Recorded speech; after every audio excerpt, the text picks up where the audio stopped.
Hello everyone, I hope you're taking it easy and your day has been great thus far. For this video we'll be going through a unboxing of the extended armament vehicle, and this particular armament vehicle is the Armored Assault Mecha version. This particular kit is from the 30 Minutes Missions line, released by good old Bandai this year being 2022.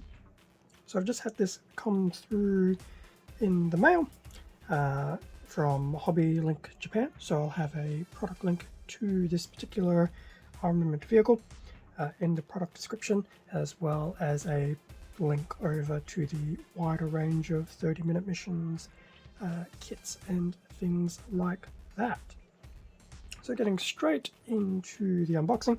So here we have the front of the box of the extended armament vehicle, the Armored Assault Mecha version, and it looks really cool. It feels like it's a horror on some really good juice. At least that's the general impression I get. I'm sure it could give other impressions.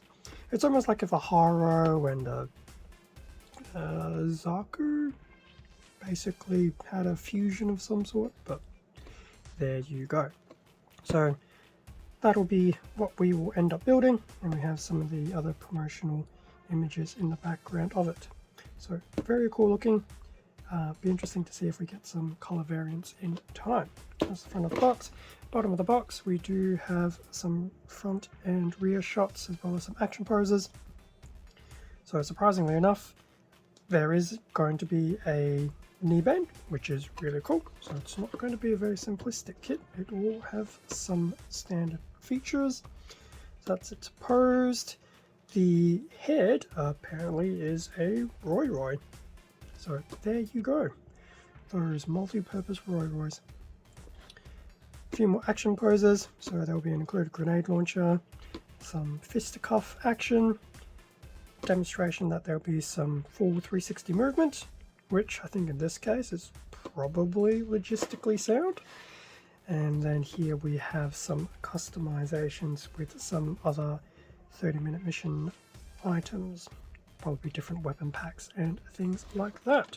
So that's the bottom of the box. Side of the box, pretty much a rehash of the beginning. Now this is EV12, so I can only assume that there have been 11 extended armament vehicles prior to this, which, when I had a quick look at HobbyLink, is probably correct. Assembly, front, rear, standard Bandai Plamo build information that we're quite used to. And here is a bit of a comparison against a green Portanova. So the not a Zaku versus not a Haro Zaku. It's actually not too bad. It will definitely be smaller, but I'm quite intrigued to see what this kit can do. So that's the top of the box looked at. In terms of inside, 2 bags of runners and a manual. So I will do the usual, and then we can have a look at what is included. And here we have the front of the manual with some more images of the Armored Assault Mecha version, as well as some variations on it as well. So we have a little bit of text blurb here in the top, as well as that front image with less transparency. We have some of these armored variants where it's combining different body components from, what do we have here? So the vehicle itself, a Revanova in green and a Gardenova in brown, and then some different weapons. That's very cool. So even though it itself is an armored vehicle, it can also be further customized. Now I'm not sure if I'm a big fan of some of these weird over-the-shoulder type looks, but it's an armament vehicle. It can do what it wants to do. So that's the front. Being a smaller kit, I don't think there'll be too much other bits and pieces. So no, not really, unfortunately. But it's cool that they still have some of this information to customize even these smaller kits. So, moving through the manual.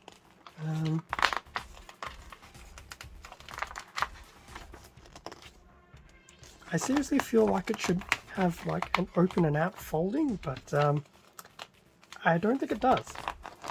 I think this is literally it. So,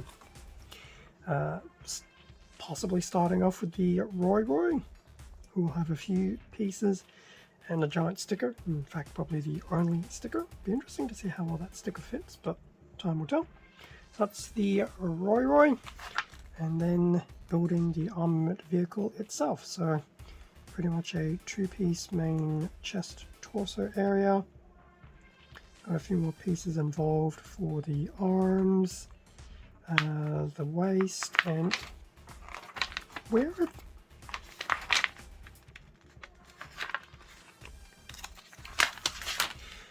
Aha! I wasn't going crazy. Building the legs, which will have that knee joint in there. Putting everything together, inserting the Roy in, and once the Roy is inside, he will be able to do that 360. Action base compatible, as we would expect with most Bandai kits. Building the grenade launcher, which is in 3 pieces, which isn't too bad. Swapping out some of the hands, which is pretty standard. And then a combination of another piece from another kit, which in this case is from a Alto. And then parts list, which we will see in a moment. So there you go. Yes, the manual does have internal stuff. It was just really well, I don't want to say stuck together, but it is what it is. So, manual. In terms of that one sole sticker,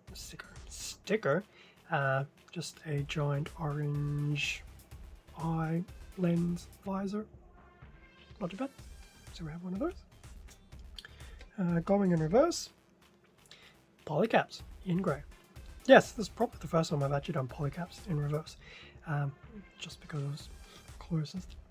But this is becoming a pretty stock standard polycap between all the 30-minute mission stuff, so not exactly unexpected. Now, the runners in order. C1 in grey. Now, I feel this is possibly a bit of a reduced version of one of the sea runners we would see from a normal kit, more so an Alto possibly, but yeah, such a cool that even with some of these smaller ones there's still some degree of universal connectivity, and I guess that's what underpins the series, because you can probably borrow lower limbs and things like that from other kits to really mix and match your armament vehicle. So C1 grey. We have 2 H runners, I dare say. So the first one will be in that bit of that camo green. We know most of this will be legs, the main body, and things like that. The detailing is still very, very cool. Let you notice that we do have a lot of detailing here as well. So panel lining will really bring some of that out. So that's the H1. And then to wrap it up, we have the H2, which is also in that camo green. More of the head, more of the limbs, I dare say. In fact, I think this is probably parts of the Roy and the grenade launcher, which will be in grey. Well, the camo green, sorry, not grey. Actually doesn't look that bad in that weed green, to be honest. So that's H2. That brings us to an end of the runners. So here we are at the end of the unboxing of the extended armament vehicle, Armored Assault Mecha version.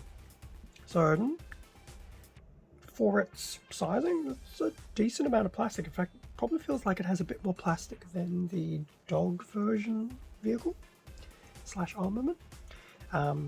So yeah, I'm actually looking forward to putting this together. So I actually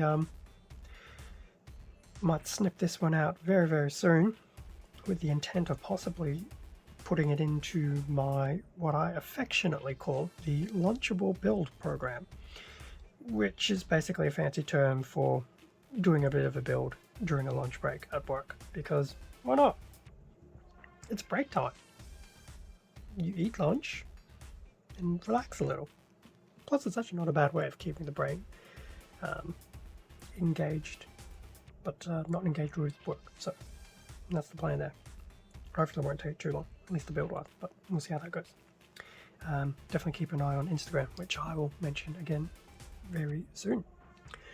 Thank you very much for watching this unboxing video. Feel free to leave a like, a comment, subscribe if you enjoyed the content. All of this does help support the channel, and I do greatly appreciate it. Extra content can also be found on my Instagram account, link below, as well as a product link to this Armored Assault Mecha, as well as the 30-minute mission series over at HobbyLink Japan.